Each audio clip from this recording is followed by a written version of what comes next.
Jadi saya tidak percaya negara ini bisa jatuh lagi. Kalau jatuh pun itu karena kebodohan kita, karena kebodohan pemimpin-pemimpin kita.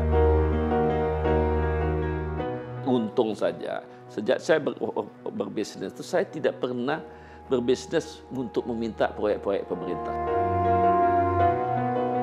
Oh, banyak sekali pembangunan yang kita lakukan. Ini semua dasar sekarang yang kita rasakan itu karena tangannya Pak Harto.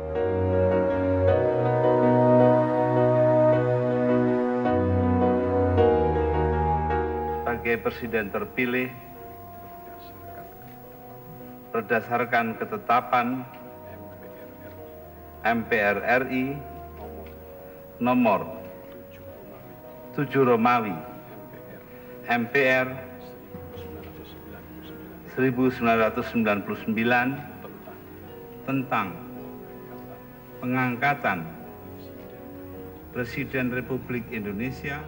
Hari pertama pemilihan itu besoknya Gus Dur minta saya pulang, membantu dia. Malah saya ditawarin malah jadi anggota kabinetnya, jadi menteri. Saya nggak mau, saya bilang, Gus, saya ini masih buronan. You kan rugi, you pakai saya kok buronan, you jadi anggota kabinet. Enggak peduli dia bilang. Oh, sampai terakhir malah saya di fait accompli kan. Gus Dur bilang bahwa dia bentuk DPUN itu diangkat saya sebagai ketua. Di mana kan sudah ada Dewan Ekonomi Nasionalnya, Pak Emi Salim ketua. Dia mau pengusahanya.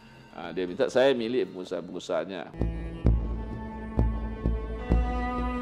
Kita itu memberikan masukan, membantu pemerintah untuk membangun ekonomi ini kembali. Kan pada saat itu krisis, sudah jatuh semua. Jadi kita mencoba membangun, memberikan pekerjaan masyarakat kita dan mengajak supaya investasi bertambah lagi. Jadi tujuan utamanya itu sebagai sebenarnya penasihatnya Gus Dur di bidang pelaksanaan daripada ekonomi itu gimana. Bagaimana kita memformulasikan kebijakan-kebijakan kabinetnya itu untuk kepentingan juga bagaimana bisa dilaksanakan oleh pengusaha-pengusaha dan adanya kembali investasi masuk, kepercayaan kembali dari luar negeri terhadap moneter kita dan segala macam itu kita lakukan bersama-sama. Tidak apalah diadakan sidang istimewa, silakan asal jangan membicarakan hal-hal yang menyangkut hubungan pihak-pihak legislatif, eksekutif. Habis selesainya DPUN-nya Gus Dur, saya sama Ical bikin yang namanya KPEN, Komite Pemulihan Ekonomi Indonesia. Itu meneruskan DPUN punya pekerjaan. Karena kita ini harus kasih masukan terus-menerus kepada pemerintah. Apa yang dibutuhkan pengusaha, apa yang kita harapkan juga di dalam kepentingan-kepentingan daripada pembangunan ekonomi itu, apakah itu infrastruktur, ada kepentingan daripada masalah-masalah hukumnya dan lain-lain, yang pemerintah harus tahu. Dan ini yang kita berikan masukan terus atas nama Kadin pada saat itu, dan maka itu KPN Kadin inilah yang membuatnya namanya dulu rencana 5 tahun daripada pemerintah yang akan datang sebelum SBY. Itu sebenarnya semua saya bikin bersama-sama dengan teman-teman pengusaha lain. Terjadilah kenaikan gila-gilaan daripada buruh kita punya upah di Jakarta. Sehingga Ica menugaskan saya untuk bicara di Bali dalam rangka Munas Apindo. Ternyata di Munas Apindo itu saya di fait accompli kan jadi ketua umum. Sementara. Nah, sampai sekarang saya nggak bisa mundur. Sampai sekarang udah lebih dari 10 tahun akhirnya jadi ketua Apindo terus. Pengusaha ini saya anggap memperbesar Apindo ini dengan juga yang lain. Menarik investasi yang masuk. Membantu usaha-usaha kecil juga, tapi juga kita mau semua partner pemerintah ya supaya pemerintah incorporated, Indonesian incorporated itu terjadilah ya, tentu bersama-sama juga tentu Kadin dengan asosiasi-asosiasi lain juga. Yudhoyono dan Kala dihadapkan pada harapan yang begitu besar untuk munculnya perubahan ke arah lebih baik dan lebih bermakna. Kita dengan Pak Yusuf, kebetulan Pak Yusuf Kala itu dulu ketua kami Makassar tahun 67. Jadi saya itu sama dia dekat sekali sejak 50 tahun yang lalu. Jadi kita itu waktu dia wakil presiden juga gampang sekali berhubungan sama dia, dan saya membantu dia banyak sekali juga memberikan masukan-masukan. Biarpun tentu tidak semuanya sama tentunya ya. The other sides of the coin lah. Pemerintah bilang A, kita bisa bilang B. Kadang-kadang saya juga dikritisi oleh Pak Yusuf Kala, kok you beli kritik terus kita? Kan saya teman yang sudah tahu sama sekali. Saya bilang supaya Bapak lihat juga bidang-bidang yang lain yang perlu dikerjakan. Jangan merasa pemerintah itu benar terus. Ya.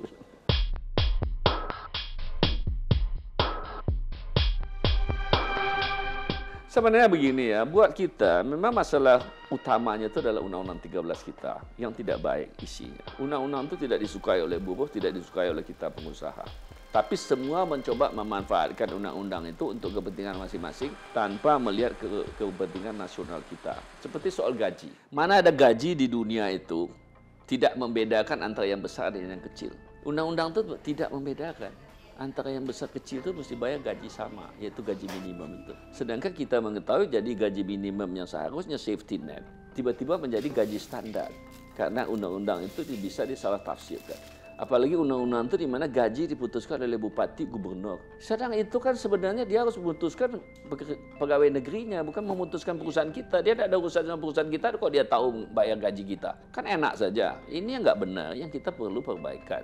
Tapi ini kan tidak bisa apa-apa kita. Jadi semua itu menyebabkan jadinya kita ribut. Apa yang terjadi sekarang? Jokowi naikkan 2,2 juta. Perusahaan-perusahaan kecil itu nggak ada yang bayar sama sekali juga.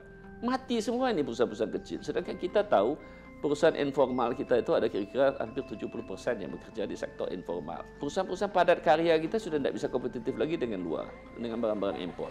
Jadi apa ini yang mau kita terima? Saya inginkan upah itu, yang besar itu bayar upah besar, yang kecil bayar upah kecil. Jangan disamakan. Tetap berjuang bersama-sama.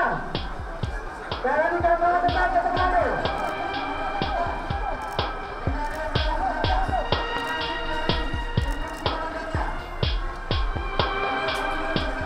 Sebenarnya treatment buruh itu you harus membedakan, ya. Buruh itu ada yang scale, ada yang non scale. Yang scale harus bayar lebih mahal dan lebih produktif. Yang unscale itu you harus train. Itu gajinya karena juga pendidikannya rendah. Karena kita rata-rata pendidikan kita tuh 65% lulusan SD sama SMP. Ini tentu tidak bisa didapatkan gaji besar-besar. Karena memang tingkatnya cuma tingkat tukang jahit saja. Ini masalah-masalah yang terjadi sekarang ini menyamaratakan. Sekarang seperti hotel. Saya bintang 5, hotelnya bayar gaji sama dengan orang yang bintang 1 hotelnya. Tidak betul semuanya. Ya, sebenarnya kita harus bicarakan bersama-sama. Nggak ada lagi zaman seperti zaman PKI dulu. Bahwa buruh petani itu sokong guru revolusi, bahwa kita menekan-nekan buruh sekarang ini dan meres buruh. Itu sudah zaman PKI dulu. Itu yang terjadi dan zaman sosialis. Kan di dunia sudah nggak ada lagi. ILO pun yang tripartit itu menyatakan harus ada social dialogue. Jadi harus ada bicara baik-baik antara buruh. Take and give harus terjadi. Ya, itu yang saya katakan, ini harus kita bicarakan dengan baik-baik tanpa melalui demo-demo. Sebab mereka pikir kalau di demo pemerintahnya takut, kita pengusaha itu nggak takut. Gitu. You mau demo kita pindah kerja kan? Kan itu gampang sekali. Kalau you nggak welcome kita di sini, kita tanam investasi kita di Vietnam, bisa di Kamboja, bisa di mana saja kan, uang kita. Gitu. Pemerintah karena takut-takut jadinya karena mau populis, karena mau tahun pemilu, begitu banyak pemilu daripada gubernur, bupati tahun ini, tahun depan pemilu presiden. Jadi semua itu mau populis saja, apa yang diminta buruh dikasih aja. Tapi kan kita yang bayar pengusaha. Kalau kita sanggup bayar, kita masih bayar. Kalau nggak sanggup bayar ya pindah. Lain dari itu kan nggak ada.